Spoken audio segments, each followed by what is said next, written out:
everyone, and welcome to this recorded presentation about the Food Community Project, a statewide partnership network analysis. I would like to start by acknowledging the traditional owners of the lands on which we are viewing this video.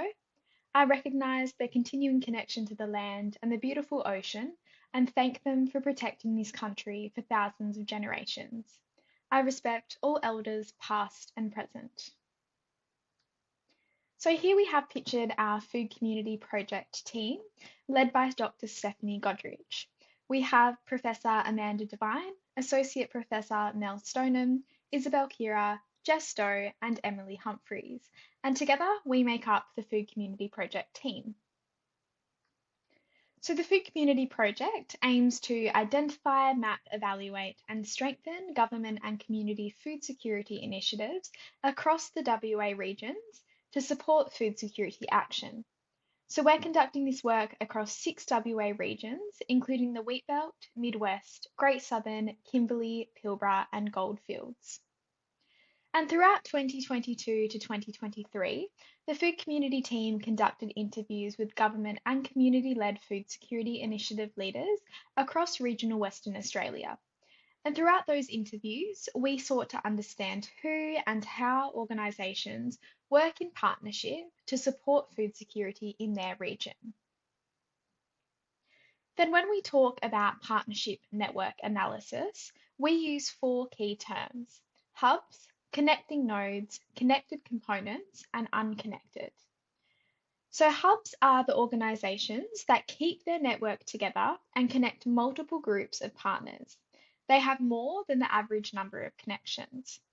Then connecting nodes are the organisations that act as a bridge between 2 different partnership clusters. Next, connected components are organisations that can receive or send information through their network. And finally, unconnected nodes are the organisations that do not have any partnering organisations. Through our work, we identified a total of 378 organisations working on the food security initiatives that we interviewed across regional WA. The Great Southern region had the largest number of organisations, and then when looking at these partnership types, the Kimberley and the Pilbara had the highest number of organisations which were identified as hubs compared to the other regions. These organisations kept their network together and connected multiple groups of partners. Then the Kimberley region also had the largest number of organisations which were classified as connected components, which could send and receive information through their network.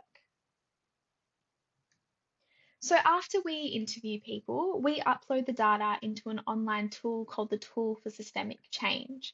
And this tool produces a variety of maps, including these region-based partnership maps, or also known as a solution ecosystem, which shows all of the different partnerships and collaborations between the organisations working on food security within the region in 2023. And you can view a larger version of each region's partnership map on our website. So next up, we're going to have a bit of a deeper look into a statewide partnership analysis. So taking a look at the partnership findings per region, in the Wheatbelt region, over 1/3, so 35% of organisations were classified as hubs, and one not-for-profit organisation had the highest number of connections, partnering across state and local government and not-for-profit organisations as well. In the Midwest region, over 1/3 of organisations were classified as hubs. One not-for-profit organisation had 5 times the average number of partnerships across the region. 2 not-for-profit organisations had no partnerships, meaning they were unconnected. And this partnership network also had several smaller satellite clusters unconnected from the larger networks. The Great Southern region had 2 distinct partnership clusters with highly connected organisations, and almost half of them were hubs and 4 organisations were unconnected. In the Kimberley region, there were separate clusters of town-based organisation networks, which were groups of West Kimberley and East Kimberley organisations. Then the three most critical organisations in this network included two not-for-profit organisations, one of which was not physically located in the region, and a state government organisation. And then finally, one business was unconnected. Moving on to the Pilbara, several businesses connected networks of not-for-profit organisations. Almost half of Pilbara organisations were classified as hubs, and two state government organisations and one not-for-profit organisation, not physically located in the region, were critical to spreading information. Finally, looking at the goldfields, 30% of the organisations played that hub role. There were no connecting nodes in this network, and one not-for-profit organisation was unconnected, meaning they had no partnerships. Now looking at each region's network model type, social network analysis can be used to understand network typology and their structures as a whole. So for example, scattered fragment models indicate networks in their infancy, with silos and limited connections. Then a hub and spoke model includes one organisation playing a central connecting role. A multi-hub model includes several coordinating roles who create relationships throughout the network. And then a core or periphery model has overlapping hubs at the core of the network and has a large periphery of participants. As you can see here, the Pilbara, Wheatbelt, Great Southern and Midwest regions are all categorised as scattered fragment models. Then the Goldfields and the Kimberley are hub and spoke models, with the Kimberley in that transition phase towards a multi-hub model. Through our analysis, we also identified common themes about the ways in which organisations are working in partnership across the state. Key themes included collaboration, coordinated action and capacity building, funding and grants for program delivery, physical and human resources, on-ground program and service delivery, food and financial donations, and community consultation and involvement. So looking at collaboration, coordinated action and capacity building, partnerships often focused on local community issues, such as an initiative leader collaborating with other organisations working in the same field or geographical location to really coordinate service delivery. Then, under funding and grants for program and service delivery, initiatives often received that funding and those grants for program delivery. For example, initiatives aligned their work with the prospective funding organisation's key messages and strategic plans to increase grant success. Then with physical and human resources, initiatives regularly shared physical and human resources. For example, a region branch manager coordinated efforts by bringing together local organisations to partner on disaster responses. Now moving on to on-ground program and service delivery.